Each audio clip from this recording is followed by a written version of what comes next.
All right, we're now T-minus 20 seconds until liftoff of Starship Flight 6. This will mark our second attempt to catch the Super Heavy booster at the launch tower, as well as 10, 9, 8, 7, 6, 5, 4, 3, 2, 1.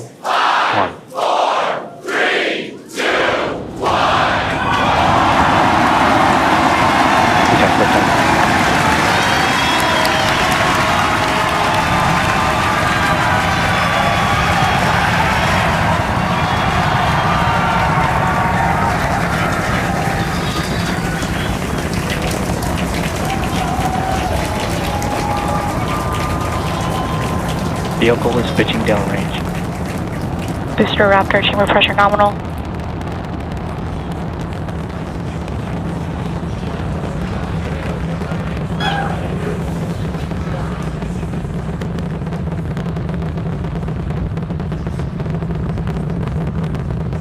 Booster and ship, avionics, power, and telemetry nominal.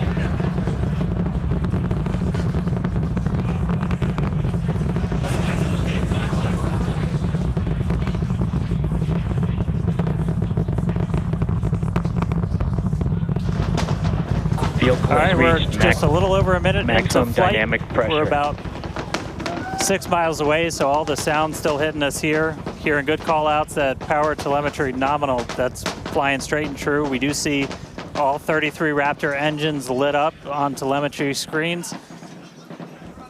At this point, we've passed through that point of maximum aerodynamic pressure, that max Q. Now coming up in just a little over a minute from now is going to be hot staging. So we're going to see the 6 engines on the ship ignite while still attached to the booster. Just before that, we'll see all but 3 center engines on the booster shut down. In what we call MECO, it's most engines cut off instead of main engine.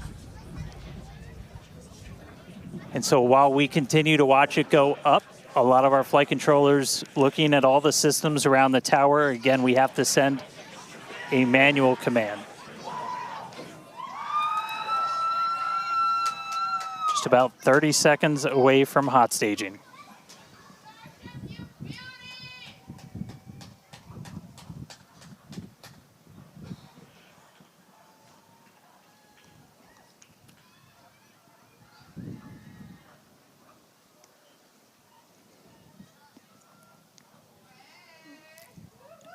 And we heard the tower is go for catch. Booster engine cut off. The return flag is set for true. Ship engine start up. Stage separation. All right, hot staging confirmed. Booster 6 out of 6 lit on the ship. Booster boost back going. We heard that we are go for catch. Kate, Jesse, take the views. Hopefully I got a booster coming home real soon. Wow, from our view here, Dan, great views of planet Earth behind that Super Heavy booster. Right now it is performing the Ship boost back burn. nominal. Good news there, telling us that the pressures inside the ship are good. That is the second stage, or the upper portion of the vehicle. Follow along with the telemetry on the bottom of your screen. Yeah, booster is currently, Super Heavy is currently in its boost back burn. This boost back burn, avionics, power, and telemetry nominal. this boost back burn lasts just a little bit over a minute, so we've got a little, approximately 30 seconds left. We've had shutdown of that boost back burn. Up next will be hot stage jettison. The view from the camera on the left, or from the booster on the left-hand side of your screen, and then tracking cam there on the right-hand side of your screen. We'll see those grid fins. Booster offshore divert. And we can also see that the hot stage has been jettisoned. Yes, visual confirmation of that there on your screen, which is great. Now the next Starship is following a nominal trajectory. The next step for booster is going into that landing burn. Again, it'll light up 13 of those engines and then pare down to 3 engines right before booster catch. All right, now just real quick, we did hear the call out, booster offshore divert. Unfortunately, that means that we are no-go for the catch. As we said before, both the tower and the vehicle, as well as the operators on console, have been actively evaluating the commit criteria for that return to the launch tower. And unfortunately, we did not have a pass on those commit criteria. So we are no-go for tower catch.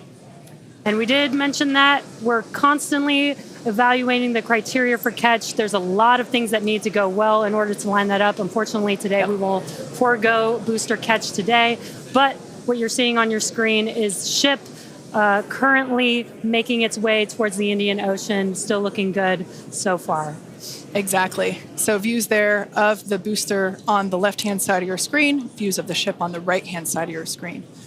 Now, we've said before that it was not guaranteed that we would be able to make a tower catch today. So while we were hoping for it, like we said, it was pretty epic on attempt 1, but the safety of the teams and the public and the pad itself are paramount. So we are accepting no compromises in any of those areas.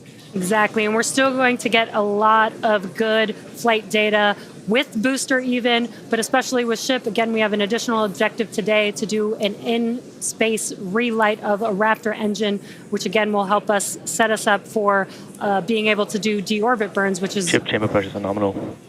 which is important for orbital flights. And what you're seeing on your screen is a view from Super Heavy as it's making its way back down to Earth. Yeah, once again, we are attempting an offshore landing of the Super Heavy booster.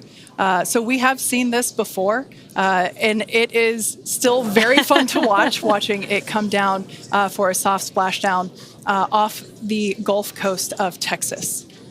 We can see it there re-entering. We saw earlier those grid fins. There are 4 hypersonic grid fins. Oh, we can see that the landing burn has begun on the Super Heavy booster.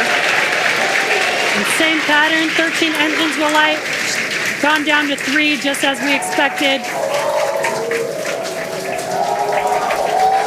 And what an incredible view of splashdown that we got today of Super Heavy. Yeah, I'm sure the buoy cam views will be pretty awesome once again. So we'd like to confirm a water landing once again for the Super Heavy booster. Congrats to the SpaceX team for making that milestone as well. Now, ship continues to look good. We can see that it is, while all of that was happening, the crowd here in Hawthorne continuing to react to all these amazing views that we're getting. The next milestone is... Starship is in terminal guidance. Great news there. Starship terminal guidance, referring to what we see here on our screen, the upper stage, at about 8 minutes, 35 seconds or so, we have ship engine cutoff, which will be the cutoff of the Raptor engines.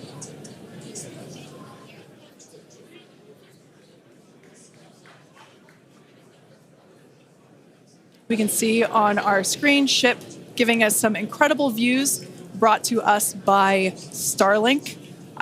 This view is also very interesting because we can see basically the receding tile line that we referred to earlier, where we mentioned we have removed a number of heat shield tiles in order to test out and push the envelope on the ship and demonstrate what its capabilities are. Ship engine cutoff. And there we just heard call out for SECO, ship engine cutoff. Great news there. Everything continuing to look awesome for ship. Full view looking aft on ship here.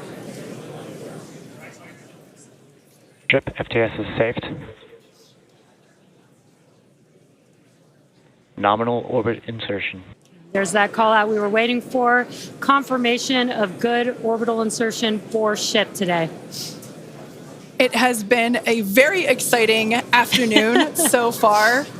We'd like to send it back over to Dan, who can give us that live view experience. Dan, once again, are you okay after witnessing another Starship launch? Yeah, totally fine. It's you guys have to be jealous. This is the only way to do this. This is fantastic. No, it was really cool to see a lift off, 33 out of 33. Didn't go for the booster catch today. Initially, we were good, and then we tripped a commit criteria and did the offshore divert. So we went and did that water landing, as everybody saw. We'll dig into it a little bit more, but again, we've done it once, we've now done it twice. We're going to keep trying to do it, as this is just a core capability of Starship and what's going to make it so incredible. There's a lot left. We're just about almost 10 minutes into this flight, so about 50 plus minutes still to go. Ship nominal orbit, so it's on its way around the planet. It's going to attempt to do an in-space burn. We're going to light one of those Raptor engines, the sea level ones in the middle, just to help demonstrate that we can relight in that microgravity environment. Really critical for deorbit burns as we start to do some orbital missions in the not too distant future. And then following that, we'll see a ship entry, maybe a splashdown. As you guys said, we're really going to be pushing ship on this one. We're pretty much intentionally putting it in places where we expect it might not do so great, and all that's to try and help us learn, see if we were a little too conservative, and then maybe that opens up more capability for when we start catching them. But I'll check back in with everybody in a little bit. I'm going to tune in and watch the ship fly around planet Earth, and hopefully we see it re-entering in the not too distant future. Back over to you guys. Thanks, Dan.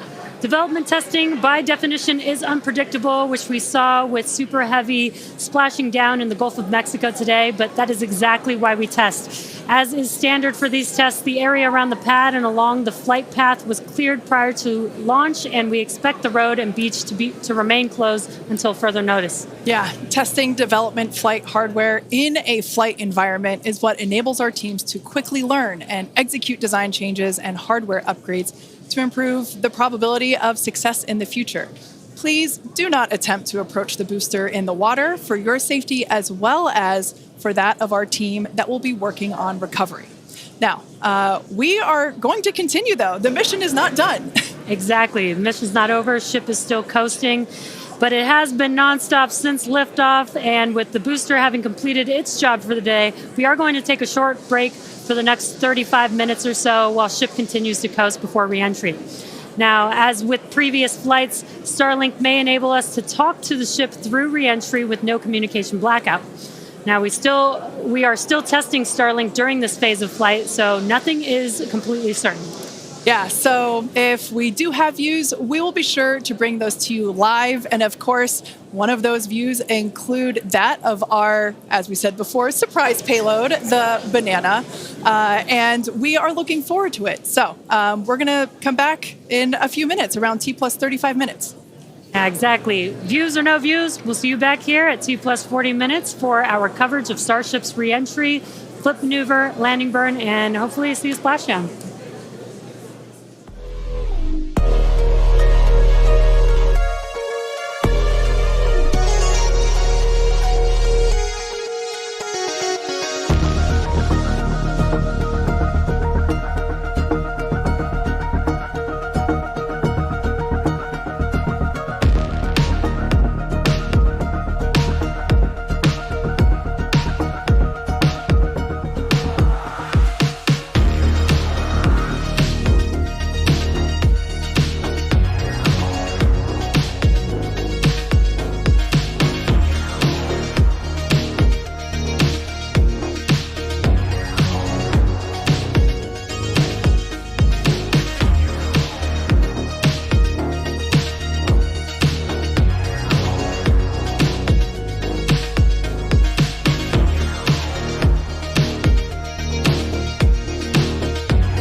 just about 35 minutes into today's flight test, continuing to get some live views from Starship itself as it continues to make its way around the globe. We are coming up on what we will hopefully see is our in-space relight demonstration. This will be firing up one of those 3 sea-level Raptors on the very aft end of the ship and essentially reigniting it while we're in that microgravity environment in Earth orbit. We had attempted this once previously on Flight 3, but ended up skipping it when we had some attitude control issues with the ship. And we are on the dark side of the planet right now, so views are going to be a little bit dark, but hopefully we see some engine light come on as we do this relight test. This is a pretty critical capability for doing deorbit burns. This is not a deorbit burn. Want to stress that we're on a trajectory where if we didn't fire off the engine at all, we are definitely coming home. Ooh, seeing some thunderstorms down on the ground. That's pretty cool. But this is not a deorbit burn. If we didn't fire this engine, we're on a intentional suborbital trajectory. So no matter what, we're coming in over the Indian Ocean. Firing off the engine does change your exact splashdown point a little bit, but we've got this keep out zone across the entire Indian Ocean that we made sure was clear ahead of flight, and we continue to monitor during, but we're going to aim for that and hopefully see this relight test coming on in about a minute. It's just going to be one of these engines, and it uses what's called the header tank, so these small spherical tanks in the very top of Starship up in the nose cone. They don't require nearly as much gas to pressurize as your main tank, so they're really useful for any in-orbit maneuvers and then for landing burns. So if we make it to a landing burn today, we'll be using them for that as well. So we should be coming up in just about the next minute. Should be under a minute now away from that expected ship burn. And again, we've relit Raptors pretty frequently. We just did it with the landing burn and that boost back burn on the booster, and we've done it on ship landing burns. We just haven't done it in this microgravity environment where your propellant management and a lot of other things are different as you're not weighed down by the force of Earth's gravity.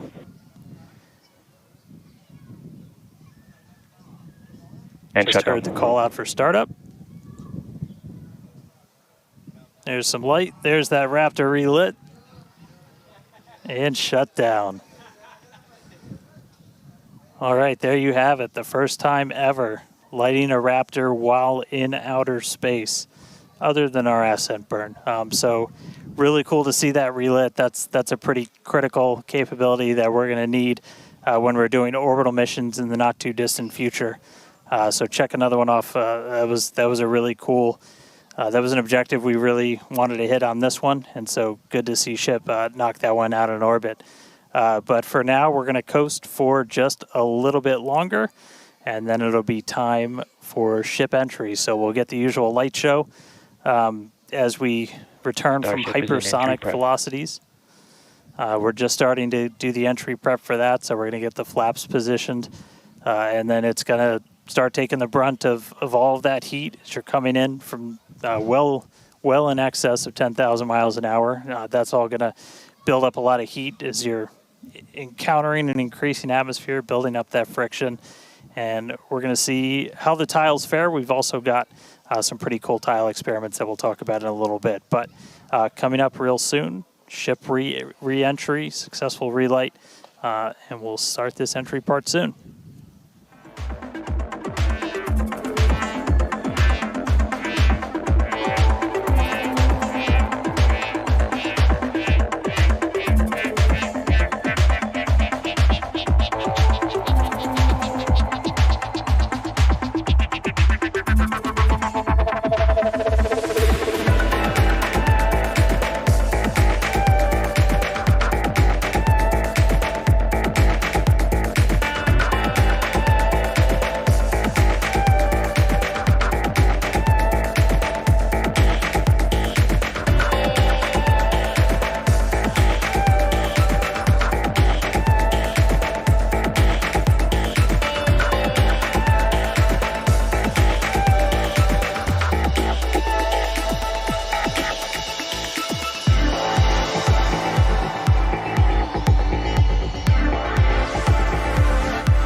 Starship is at 100 kilometers altitude. Good attitude for atmospheric entry.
Welcome back to Starship's 6th test flight.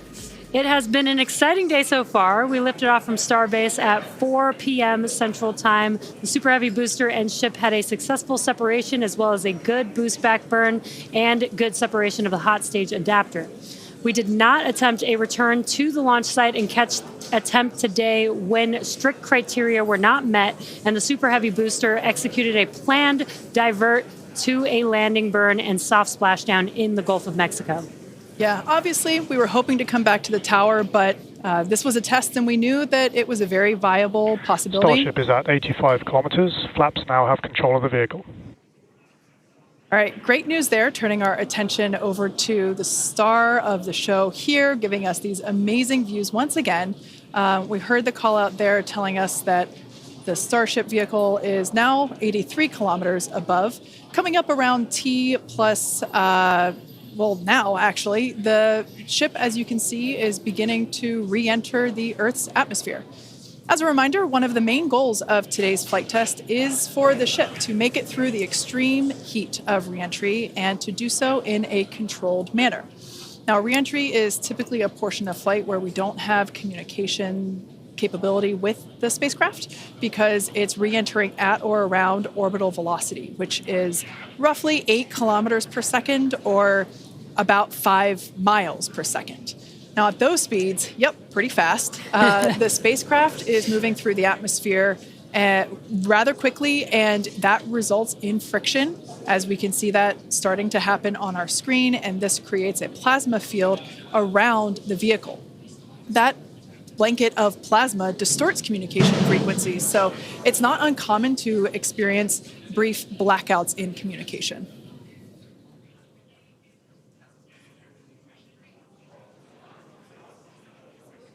Starship is approaching the peak heating phase of entry.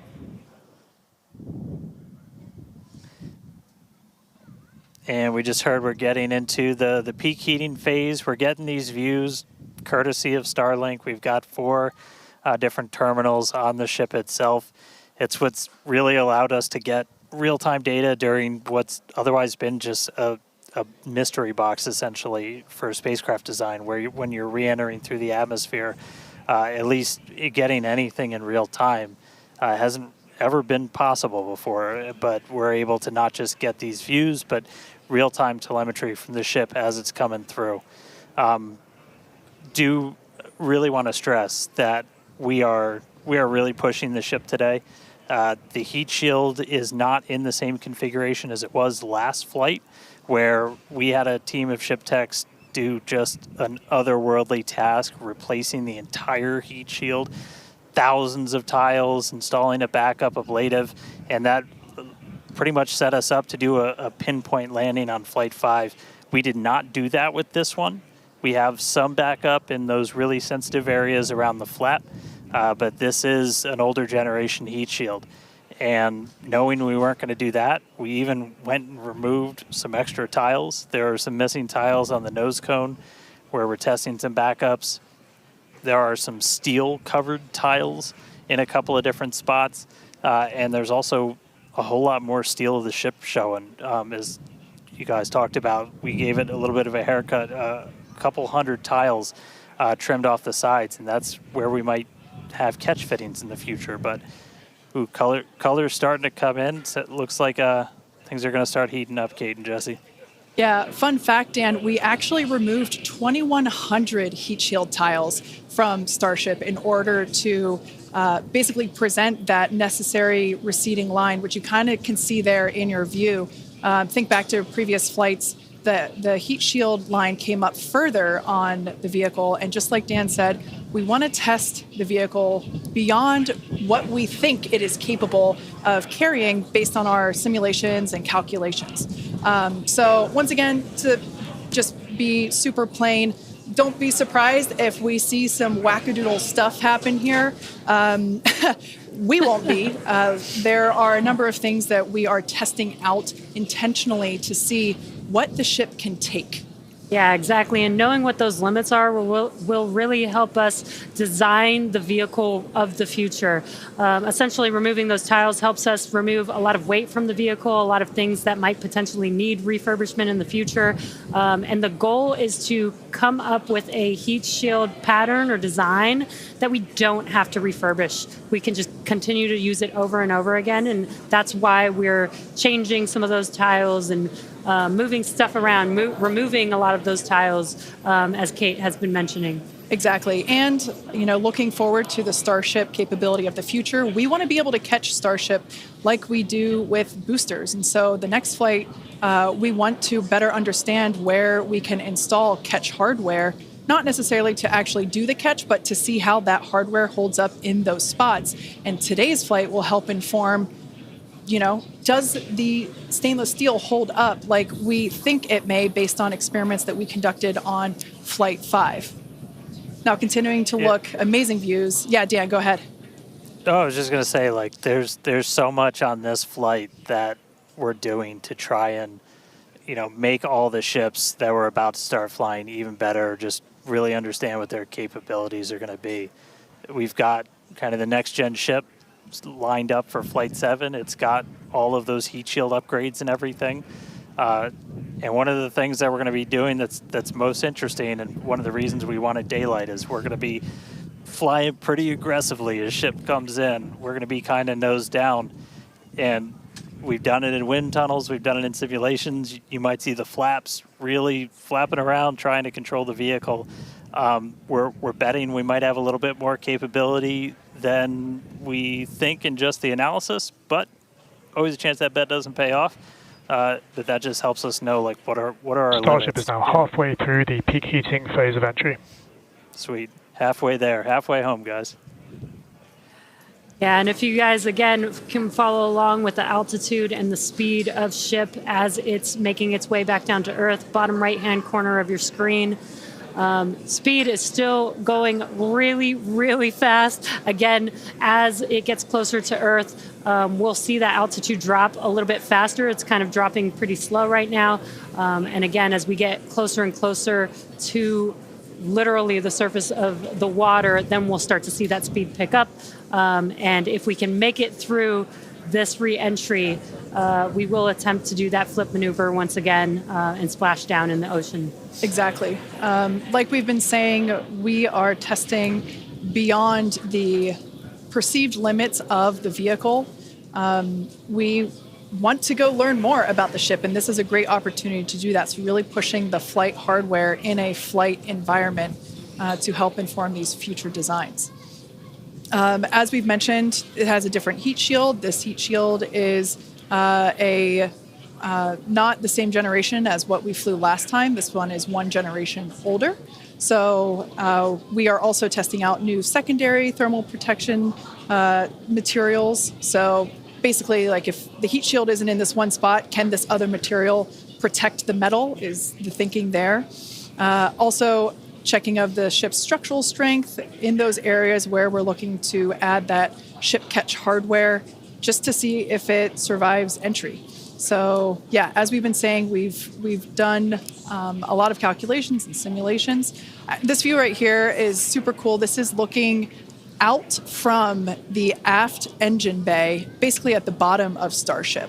Then on the center left-hand panel, if you will, we have one of the forward Starship flaps, so one of the flaps located at the top of the vehicle. Underneath that is one of the aft end flaps, like the one that we see in the main picture there on the right-hand side of your screen.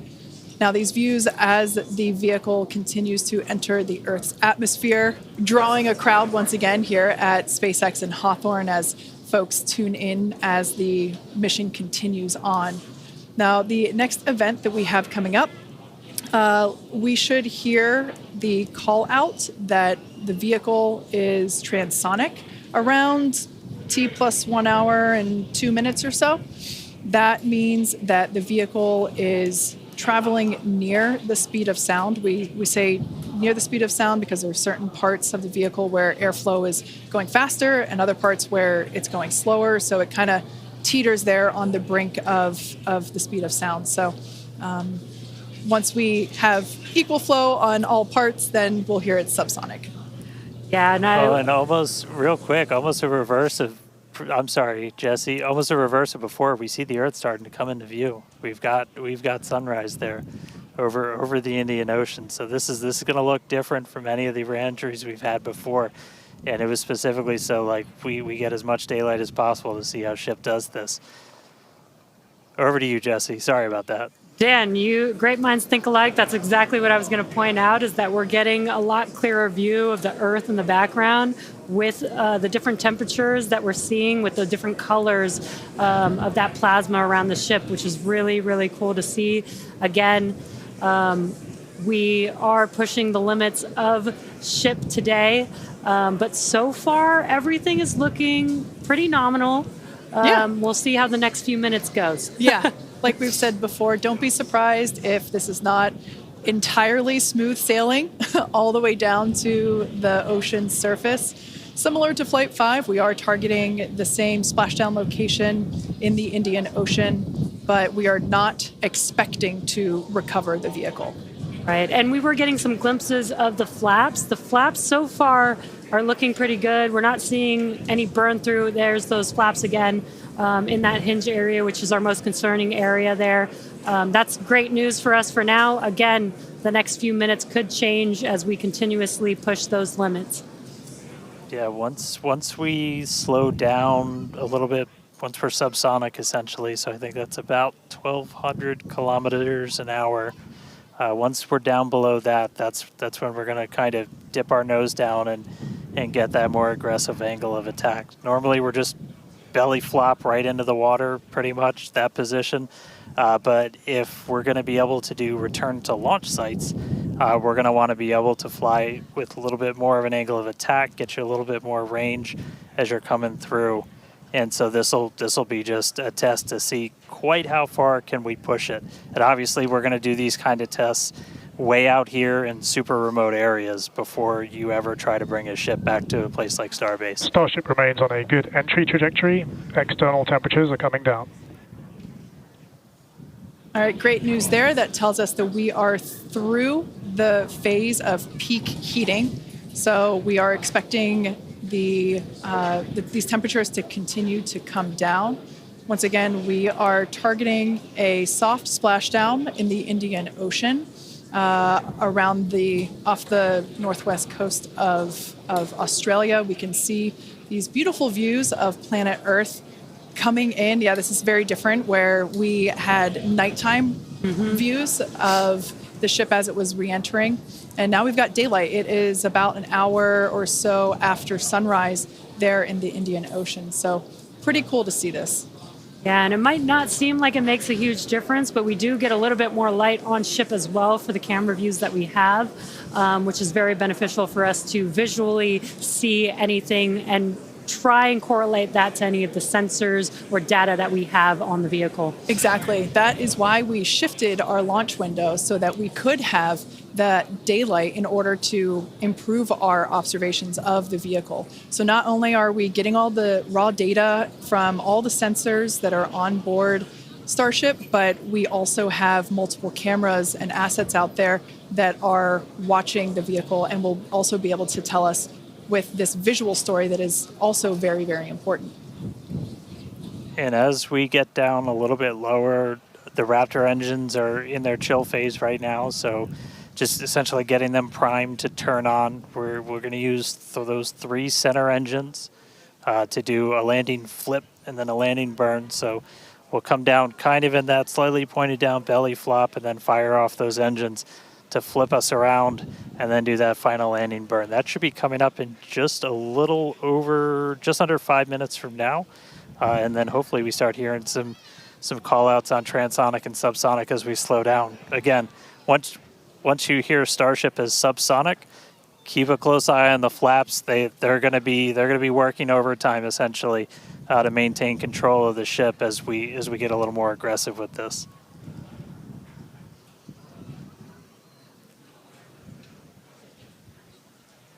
We can see that we are beginning... Starship has passed maximum entry dynamic pressure.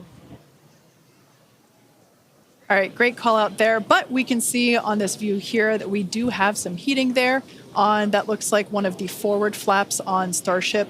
This is to be expected. We knew that the vehicle would perform differently than what we had seen on Flight 5. This is actually really good data because it tells us what parts of the vehicle at this, what will soon be a higher angle of attack once we drop down below the speed of sound.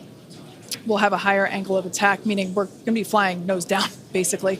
So yeah, this is good news, but we can actually, looks like that heating is starting to cool off there. Yeah, it's a little burn through. Again, it is important to note when we start seeing that through the ship's descent as well. So like Kate was saying, we're getting some really good data here. It looks like the other flaps are doing a little better than the one that has a little burn through, which is some good news. Again, constantly watching. We've got a couple minutes until we're expecting to make it all the way back down to Earth. Exactly. And like we said before, we are not expecting to recover the ship, although that would be great. It would be a nice bonus if it happened, but it's not really in our expectations today.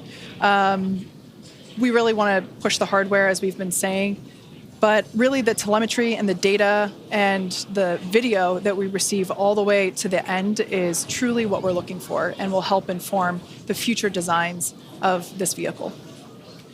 We can see some flap movement as the camera is moving around. That's what you're seeing there is the flaps adjusting.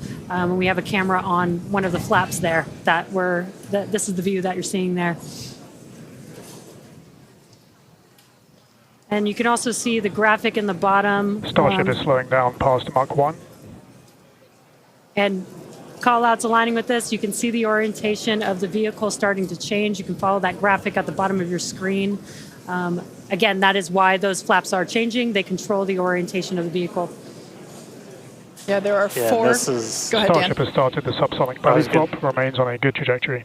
I was going to say this is when things will start to get a little interesting. So this is when we're moving slower than the speed of sound. You can see that nose slowly start to tip down and we're going to try and maintain flap control the whole way. But we are just a couple minutes away from hopefully doing a landing flip and landing burn if the flaps can hold together. Yeah, this is such a cool view. This reminds me of when we first performed the belly flop maneuver on the high altitude test with serial number 8. We saw the ship come back through, and I always wondered what it looked like from the ship's perspective, and this perspective, I think, helps inform that. We will be, as Dan said, we will be dipping down a little further and really be flying nose first. This higher angle of attack, we're intentionally doing it to stress those aft flaps, and that will help inform the limits of flap control in order to collect data for future landing profiles.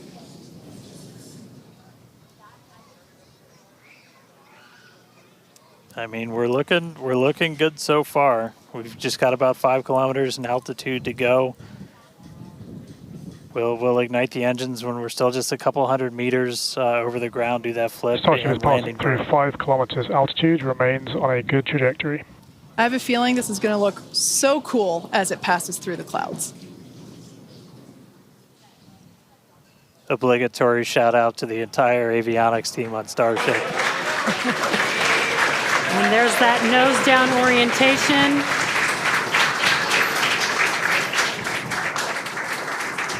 Now the Raptor engines will relight and help flip the booster back up. This is a more severe flip given the orientation.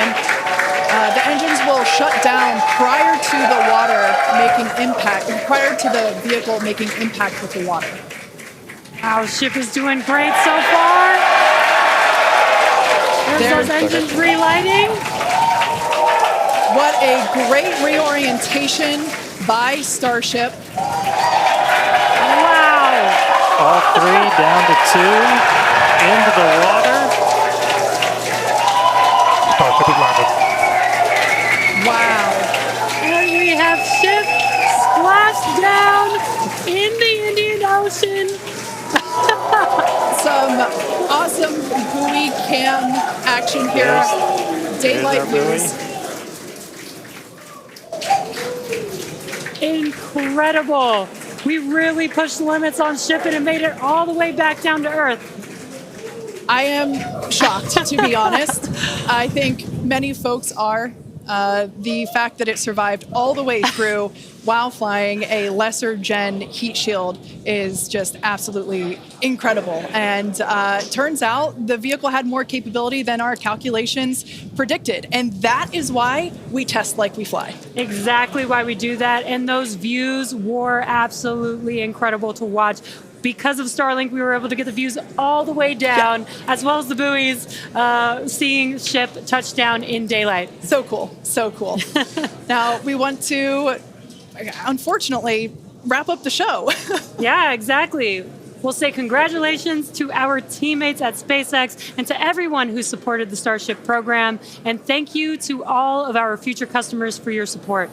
We'd also like to thank the people of Cameron County, Texas, as well as the Coast Guard, the Federal Aviation Administration, the Government of Mexico, and the Australian Space Agency. Now, be sure to